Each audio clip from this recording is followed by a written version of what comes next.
Hello and welcome back to the Scotti-BYTE channel, and this is Scott. Today we want to talk about self-hosted cameras. And I know that sounds a little bit strange because how can cameras be self-hosted? Well, let me try to explain. So wireless home surveillance cameras like Nest, Ring, Arlo, and Wyze have a sizable market share. They're very popular. People are buying them left and right, especially during the holiday season right now. All of these cameras typically sell a public cloud storage option for their recordings, which is convenient and easy to use, but also cost you money each and every month. To use cloud storage, these cameras are exposed to the public internet in varying degrees, and they make use of limited upload bandwidth on an asymmetric ISP connection. Wireless cameras use only 802.11n and typically 2.4 gigahertz connectivity, which offers up to 300 megabits per second in theory. But in practice, if you look at these cameras, they're really only transmitting at a rate of about 50 megabits per second. Almost all wireless camera solutions offer a maximum resolution of 1080p, which is equivalent to your HD TV signal, which sounds like a really great resolution. In distances greater than 40 feet, at least a 2K resolution is desired because by the time you digitally zoom, you lose so much data in that 1080p picture, you're losing resolution and you can't recognize objects at distance. So, what do wireless cameras provide? Well, most wireless cameras offer a frame rate much lower than wired counterparts. Wired cameras are good for easy installation since they require only power. Wireless cameras are good at capturing motion events, but not at doing sustained recordings because of wired or wireless latency. Typical wireless resolution is 720p, or if you look around you can find 1080p cameras, but they normally will give you a practical frame rate of around 8 to 10 frames per second, and then a bit rate recording of around 1500 kilobits per second. So wired cameras are really much better if you care about quality. So wired cameras operate at 1080p, 2K, and now there are even 4K surveillance cameras out there for reasonable prices. They can use power over Ethernet power, which means they need one cable for the data and that same cable carries the power as well. So a single Cat5 or Cat6 Ethernet cable back to a power over Ethernet switch, or if you don't have one of those, a power over Ethernet injector is required to achieve the same thing. So wired cameras are really good at doing 24/7 recording. Typical resolution of a 2K camera is 2560 by 1920 pixels, and they typically do frame rates of 15 to 30 frames per second and bit rates between 4,000 to 6,000 kilobits per second are normal, which is way better than the wireless cameras. So, what's a typical camera use case? Well, normally people use cameras to monitor outside areas around their homes. And many use motion event triggered recording. Something moves, let's record it. So motion events are typically set by defining a percentage of pixels changed in a portion of the camera frame which you define. Changes in lighting and moving shadows and even small objects like blowing leaves often trigger false positives for motion. Recording events of interest is difficult because normally you are interested in the activity prior to and even after an event. So recording just the actual event often doesn't give you enough information. Now for some basic camera facts. Wireless cameras and even wired cameras normally are bandwidth limited to 50 megabits per second. Most wireless cameras are 802.11n and 2.4 gigahertz. Wired cameras have 100 megabit fast Ethernet NICs and not gigabit interfaces. Most current cameras use H.264 AVC compression. Most 4K wired cameras use H.265 or HEVC compression, which is 30% more efficient than H.264.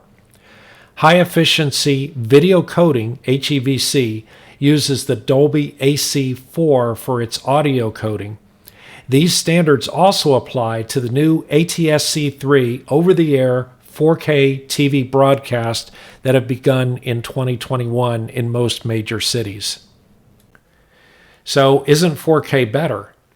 Well, there's a few 4K surveillance PoE cameras that are for sale, and they all use HEVC H.265, which sounds really good on the surface. A good example is the Reolink RLC-820A, and it has a resolution of 3840 by 2160.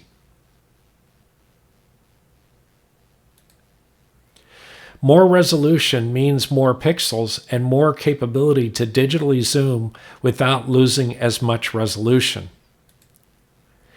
If you record your network video recorder and your display software needs to be able to handle H.265 and AC4, and unfortunately, few do. And that's one of the problems of having a 4K camera. You have to be aware that your viewing software and your NVR can both support 4K. So recording to the cloud, though, isn't particularly practical. Yes, I know all these commercial, retail, do-it-yourself products out there support that, your Nest cams and so on.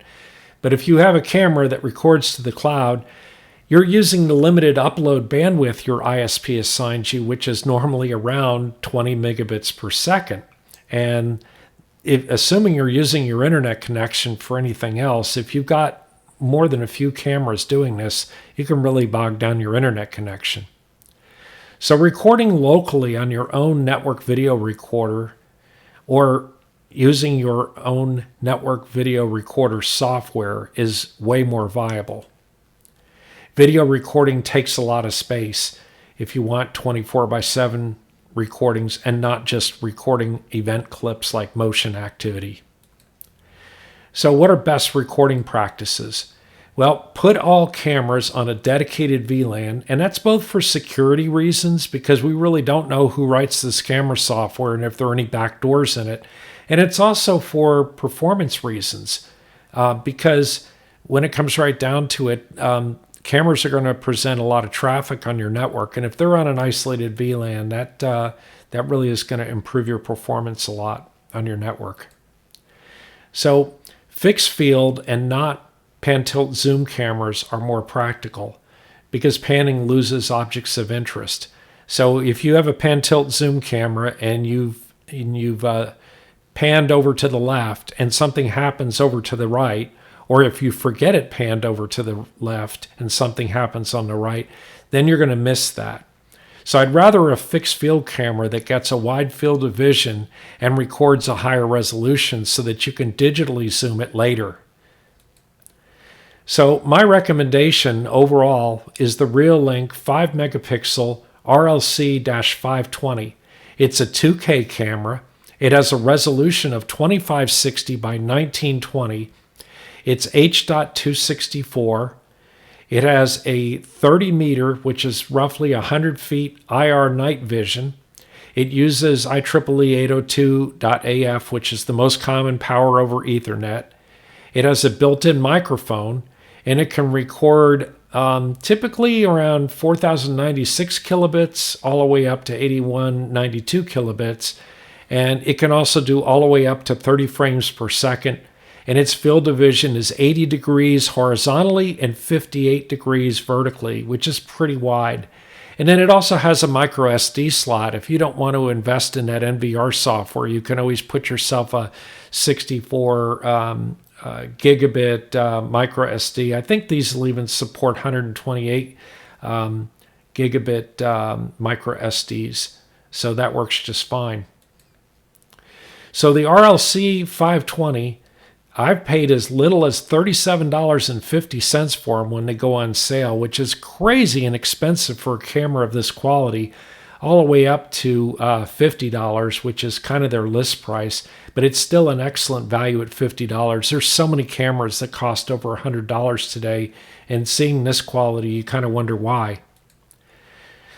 So what about recording your cameras? Well, I use, and I mentioned this on the channel before, I use a QNAP TS1277 NAS with the QNAP QVR Pro network video recorder software, and I record 9 cameras on it. I have 7 RLC 520 2K cameras.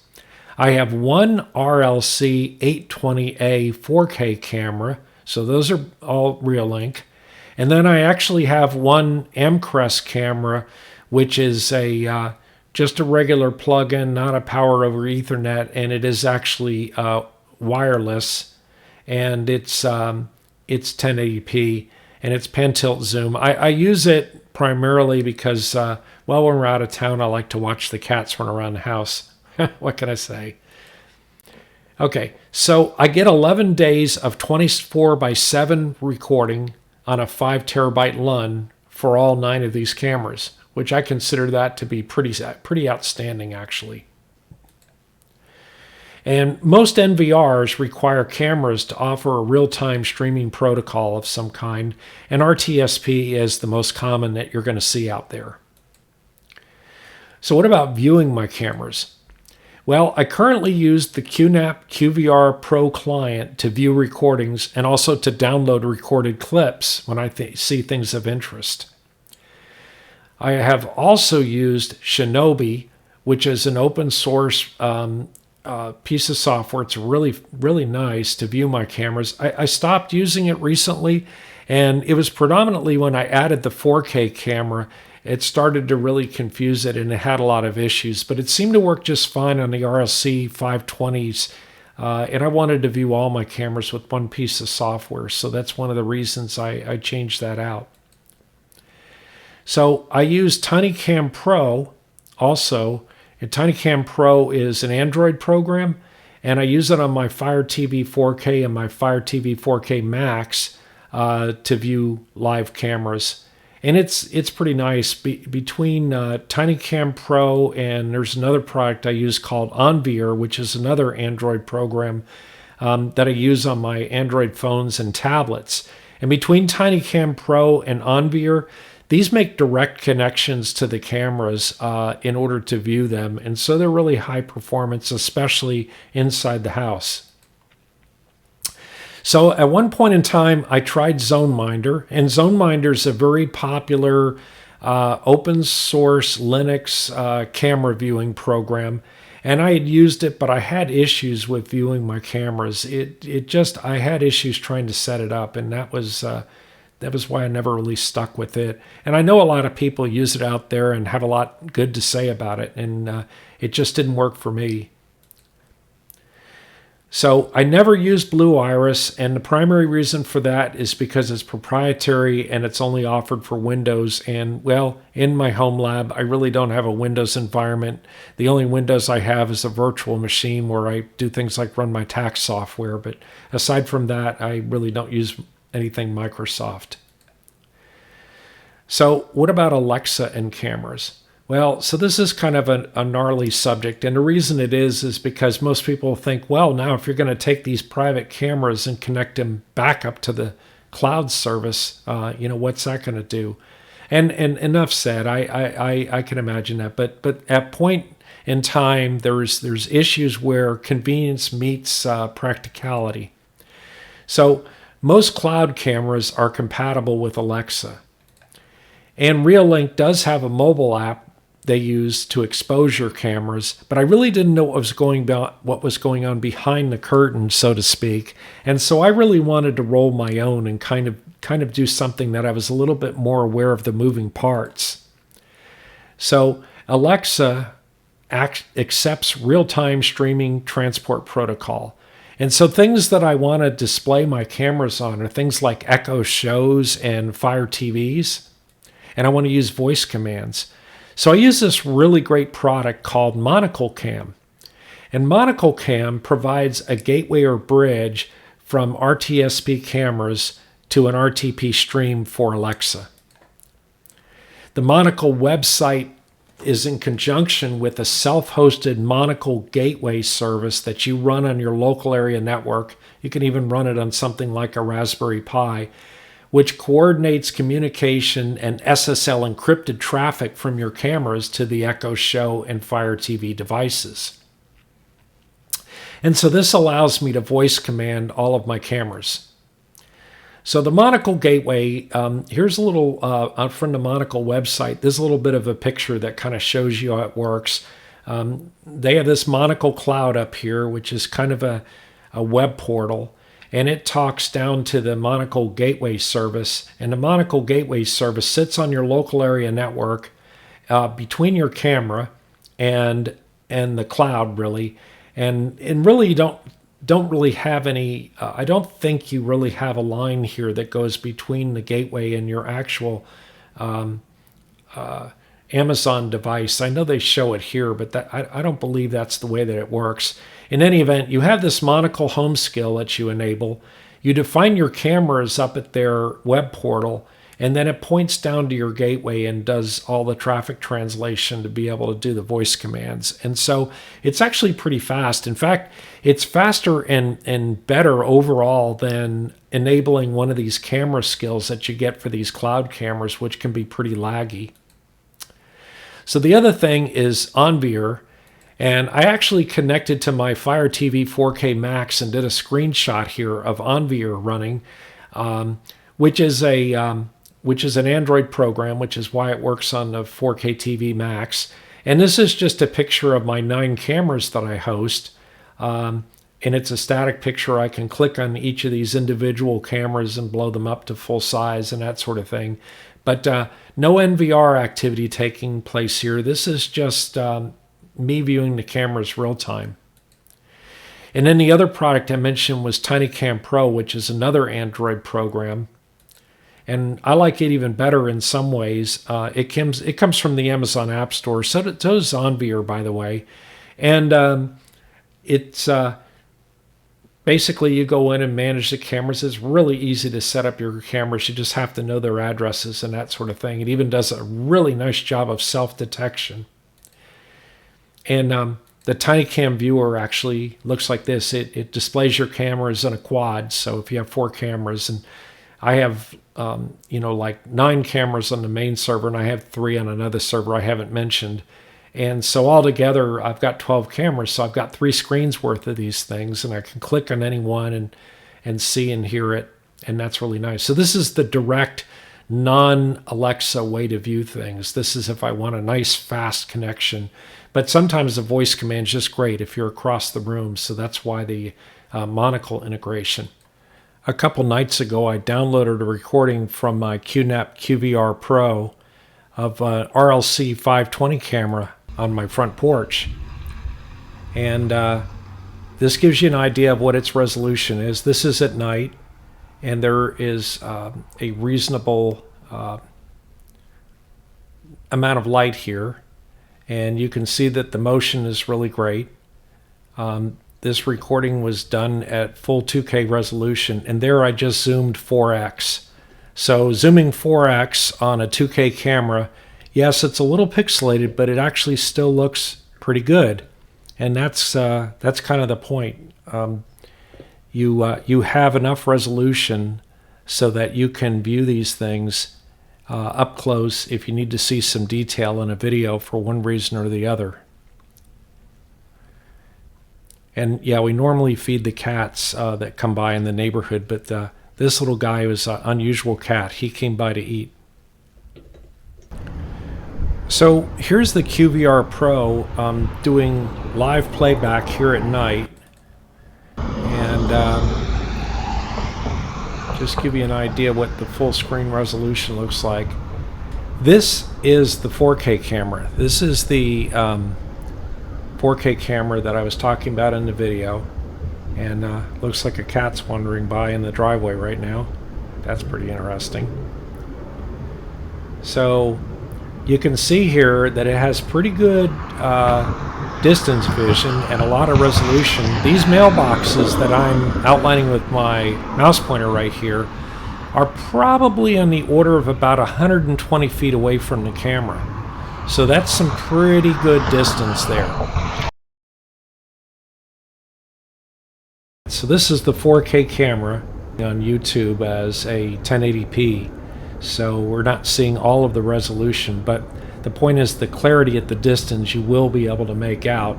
And that's really impressive. Again, about 120 feet here for these mailboxes. This is a live recording on the RLC-520 2K camera at night. In the foreground, things are lit up because of the IR light. There's a very little bit of light out on the road, and you can see that there's some light over here from a light over by the driveway. So this is what the nighttime vision looks like on the RLC-520. This is a playback of a daytime recording on the RLC-520 2K camera. You saw a car just go by. It gives you an idea what that looks like. And you can see the wind moving some of the plants around. So we have a pretty good frame rate here, and it looks pretty decent. So in summary, self-hosting your own NVR and wired cameras on a dedicated VLAN increases your video privacy, performance, and security. 4K cameras are great if you understand the limitations of available H.265 NVRs and viewers. And 1080p cameras do not really provide enough detailed information at distances greater than 40 feet. If you digitally zoom a 1080p camera at, say, 100 feet, you're going to be really sorely disappointed with the results because it'll be highly pixelated. And you should look for a 2K camera with good night vision and acceptable bitrate for your needs. And digital zooming during playback works if the recording has enough resolution. Anyway, that's it for today, and thanks so much for watching. Please subscribe and like to the channel, and we'll see you next time.